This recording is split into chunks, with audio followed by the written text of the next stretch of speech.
All right. I have a question for you. I have one of those.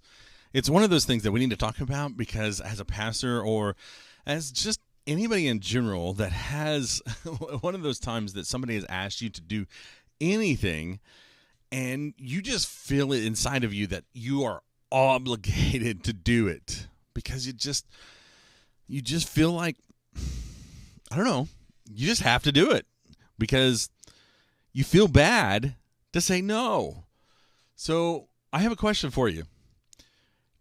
Do you use your yes responsibly? Is that an absurd question to ask? I don't know. Maybe so. Let's talk about it.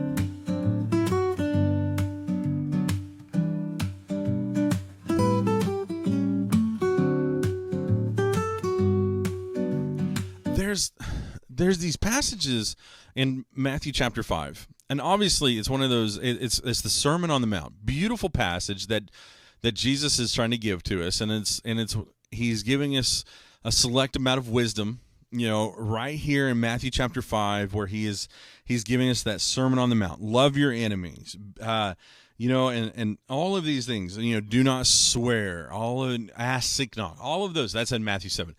But all of these things, he is trying to help us to understand our Christian duties and what we're supposed to do. And, and a lot of these, as a Christian duty, we're supposed to go that second mile. That is an obligation that he wants us to understand that we can go that second mile if asked. If somebody asks for our shirt, give them our cloak as well.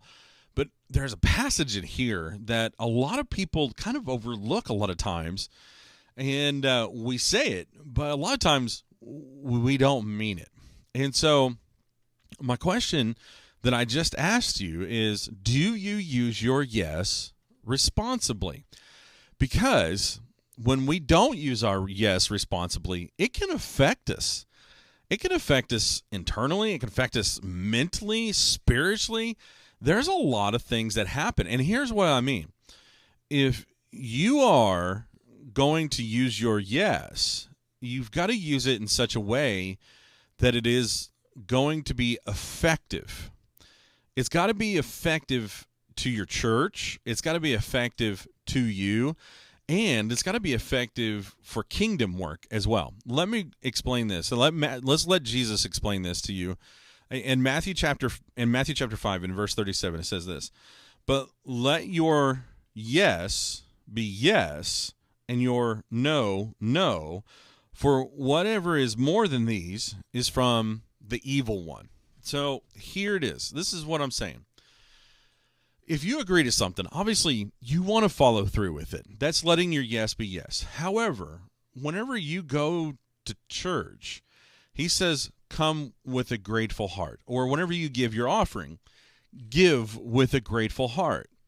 And doing so, we're going to give with a responsible giver. We're going to give with a grateful heart. And that's in the same token here when he says, let your yes be yes. If we're going to say yes to something, we've got to not only follow through with it, but we've got to make sure that it's responsible as well. Which means that we're not going to take a yes away from somebody else. Which means that sometimes we've got to say no in order for somebody to say yes. Or even, as another pastor has famously said, we've got to say no to something good in order to say yes to something greater.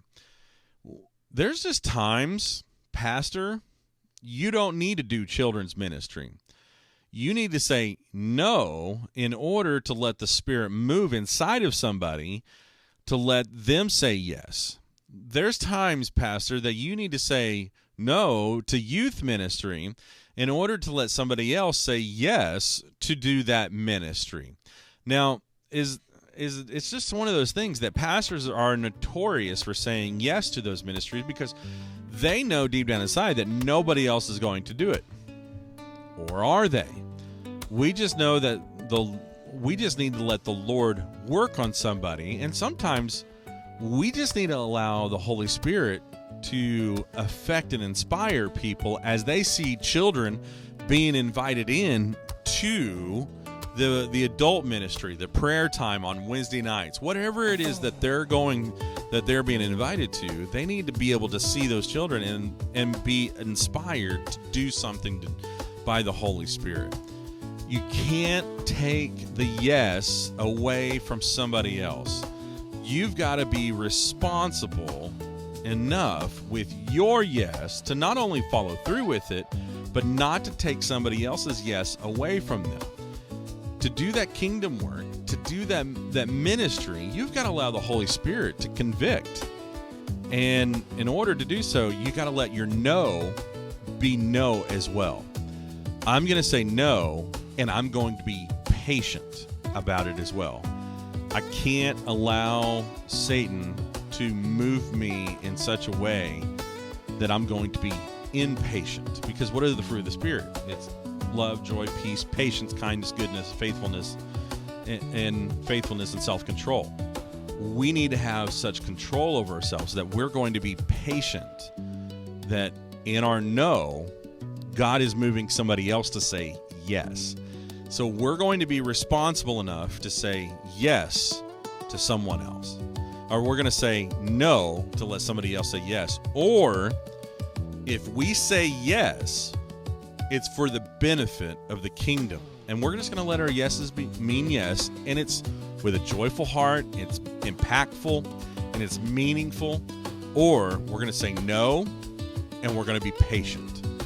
And it may take a long time, but we've got to be patient.